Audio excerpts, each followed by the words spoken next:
The year was 1940. Across the cold expanse of the English Channel, the night roared with engines.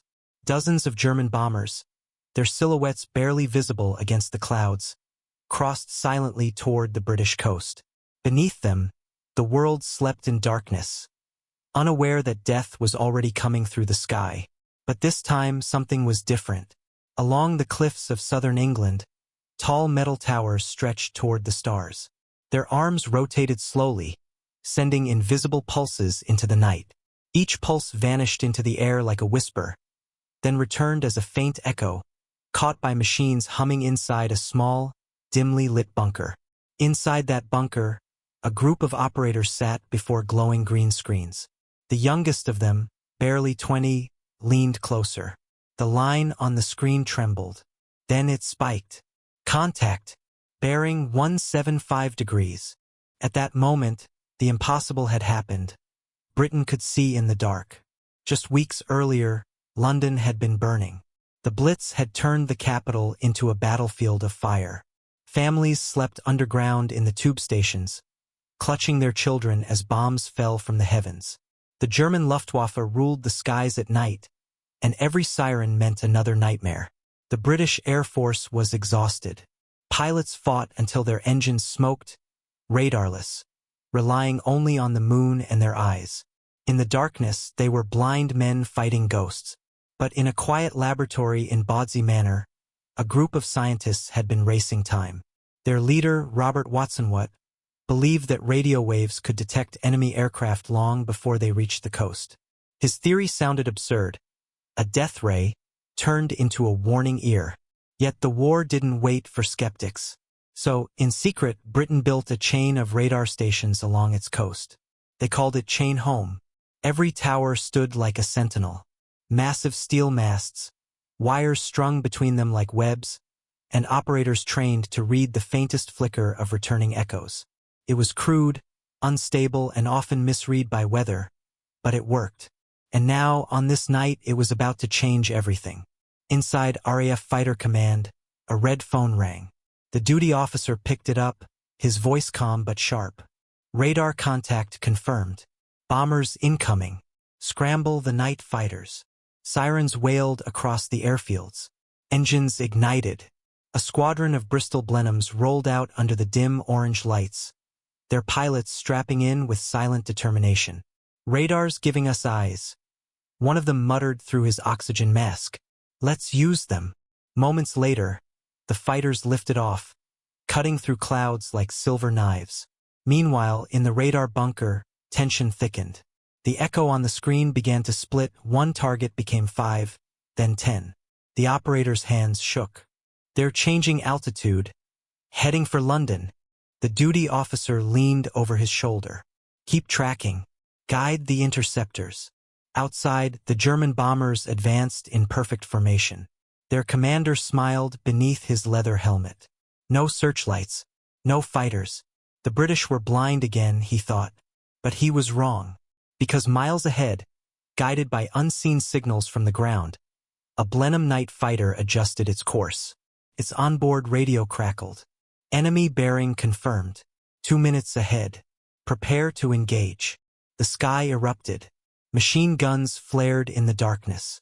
Tracers ripped through the night as British fighters dove on their prey. A bomber exploded in midair, its burning frame spiraling into the sea. The others scattered, confusion spreading across the formation. In the radar bunker, cheers broke out. The operator slammed his fist on the table. Direct hit. They never saw us coming. For the first time since the Blitz began, Britain struck back before the bombs could fall. By dawn, the coast was quiet again. The sea reflected the faint glow of sunrise, and the towers of Chain Home stood unmoving, still listening. In London, people awoke to silence. No alarms, no smoke. Newspapers the next day would write of mysterious early warnings. But no one outside the military truly knew why the Luftwaffe had failed that night. Inside the radar bunkers, the operators didn't celebrate. They simply kept scanning, sending out pulse after pulse into the empty sky. The air smelled of oil, metal, and cold victory. WorldWarII himself visited one of the sites that morning. He looked up at the towers, tired but proud. "It's working," he whispered. "We can hear the night." But this was only the beginning. The Germans would soon realize something was wrong. Something invisible was spotting their bombers before they arrived. And when they found out what it was, the race for the skies would begin again. Because radar had changed the rules. The hunters of the night had awakened. And the war in the dark was only getting started. The days that followed were tense, electric, and strangely quiet. The Luftwaffe had pulled back temporarily, confused by their sudden losses. In the dark bunkers of southern England, the radar operators kept listening. The air was never still. Every blip, every flicker might be the next wave. But now Britain was ready. The chain home towers no longer stood as experiments. They were the front line of an invisible war. Night after night, the operators trained harder. They learned how to separate enemy echoes from weather noise, how to read altitude changes from the thickness of the green blips, how to track multiple formations at once. Each station spoke through coded lines to fighter command, where giant plotting boards covered the walls, tiny colored markers moving like pieces on a deadly chessboard. And when the markers approached the coast, phones would ring and engines would scream. The RAF's new night fighter squadrons were now guided by radar from the ground. Hunters launched into the black sky with precision never seen before. Tonight, another alarm blared. Multiple contacts over the channel. Estimated 60-plus bombers heading northwest, shouted the radar officer at Ventnor Station. Immediately, his report raced up the chain of command. Plot them over Dover. Vector Squadron 604 to intercept. Engines roared to life. A pair of Bristol Beaufighters shot down the runway, twin engines blazing, noses armed with radar receivers of their own. A new onboard system called AIMK. 4. For the first time, a pilot could see through his instrument panel, detecting an enemy plane in total darkness. "Control to Night Hawk 1, the radio crackled. "Enemy at 3 o'clock, 5 miles ahead, altitude 12,000. Confirm visual when possible." "Copy that," replied the pilot. His gloved hand tightened on the throttle. The screen before him flickered with faint lines. One bright dot moved closer. Target locked. Moving in. The night around him was black, silent. Only the radar's hum and the engine's growl filled the cockpit. Suddenly, the outline of a bomber appeared against the faint glow of the moon. "Got you," he whispered. He pressed the trigger. Tracers ripped through the dark. The German bomber exploded, fire scattering like falling stars. "Splash 1, came the pilot's comm report. On the ground, operators cheered again. Each success wasn't just a victory, it was proof. The machine worked. The radar was no longer theory. It was sight, sound, and survival. But radar changed more than tactics. It changed psychology. The Luftwaffe pilots, once confident in the darkness, now flew in fear. The night no longer protected them. Somewhere in the void, unseen British fighters waited, guided by invisible signals. "England's eyes are everywhere," one German pilot muttered during a briefing. "They see even in the dark." When the Luftwaffe's high command realized the truth, panic turned to obsession. The British weren't using witchcraft, they were using technology. Those strange towers along the coast weren't communication posts at all. They were detectors, and that meant they could be destroyed. Operation Adlerangriff shifted its focus. New missions were drafted: bomb the radar towers before the bombers crossed. Every minute the radar stayed blind would mean more devastation over London. At dawn, Messerschmitts took off, their payloads aimed not at cities, but at the silent towers. The first to be hit was the radar site at Ventnor. The operators didn't even have time to evacuate before explosions tore through the concrete bunkers. Smoke rose above the coastline. For hours, the chain home network flickered and stuttered. But within a day, engineers were already repairing it. Radar wasn't a single point, it was a web. Damage one strand, and the others would still hold. Watt's system had been built with resilience in mind. "Let them bomb one tower," he said grimly. "They can't bomb them all." Meanwhile, British intelligence began tracking German countermeasures. The Luftwaffe tried flying low under radar beams, using sea clutter to mask their approach. But British scientists adjusted frequencies, raised the tower's angles, and created new filters to separate planes from waves. It became a battle of minds, engineers fighting engineers, line by line, pulse by pulse. And in the skies above, the night hunters continued their deadly work. One evening, over the North Sea, an RAF night fighter was guided toward an incoming bomber stream. The radar operator in the back seat spoke calmly. "Target group, 2 miles ahead. Multiple contacts." "Understood," said the pilot. He descended through the clouds. Then, out of nowhere, tracer fire burst past his wing. "Enemy behind us," shouted his partner. He rolled the Beaufighter hard to the left. The two aircraft spiraled downward, engines howling, the radar flickering from interference. Then, through the static, the operator caught a glimpse, one faint echo breaking from the group. "There. Climb 500 feet. The pilot pulled up sharply. The radar dot moved to center. "Got him." The cannons roared. The pursuing German fighter vanished in flames. In that instant, both men realized they hadn't just been flying. They were listening to the night itself. Radar had turned sound into vision, vision into death. From that day, pilots began calling themselves night hunters. They didn't fight by sight or instinct anymore, they fought by signal. But Germany wasn't done. Scientists in occupied France began experimenting with counter-radar techniques, trying to jam the British signals, flooding their receivers with noise. Some Luftwaffe planes were fitted with devices that sent out false echoes, hoping to confuse the chain home network. For a time, it worked. Radar screens filled with meaningless flickers. Operators couldn't tell storm clouds from bombers. Fighter command lost coordination. Panic spread. Watson Watt and his team worked through sleepless nights. Coffee cups piled high. "If they can drown our signals," he said, "we'll teach our machines to listen smarter." They adjusted filters again, created narrow-frequency channels, and soon the noise disappeared. But Germany had one more trick, a plan called Window.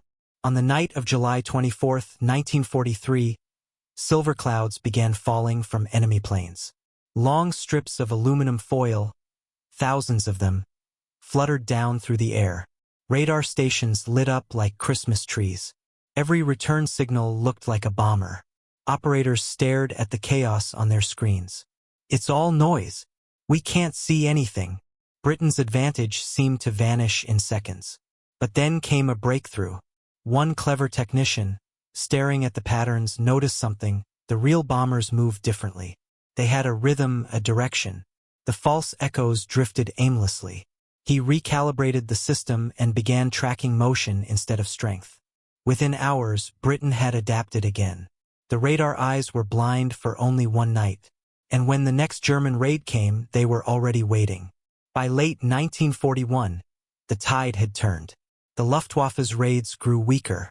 Their pilots were exhausted, their technology lagging behind. Britain's chain home network had not only survived, it had evolved. Every tower now linked into a vast defense web. Every echo, every signal, every heartbeat of the sky was being watched. The hunters of the night no longer feared the dark. They owned it. The winter of 1941 arrived cold and heavy. Across Britain, blackout curtains still hung in every window, and the hum of distant aircraft remained a nightly threat. But something had changed. The British were no longer waiting helplessly for the bombs to fall. The radar towers now pulsed day and night, forming a living heartbeat across the coastline. A pulse that watched, measured, and warned. Inside fighter command, the giant plotting boards glowed under lamplight. Markers slid across them in real time, each one representing a flight of bombers somewhere over the channel. Voices echoed through the operations room. Sector Green, enemy formation inbound. Vector night fighters to intercept.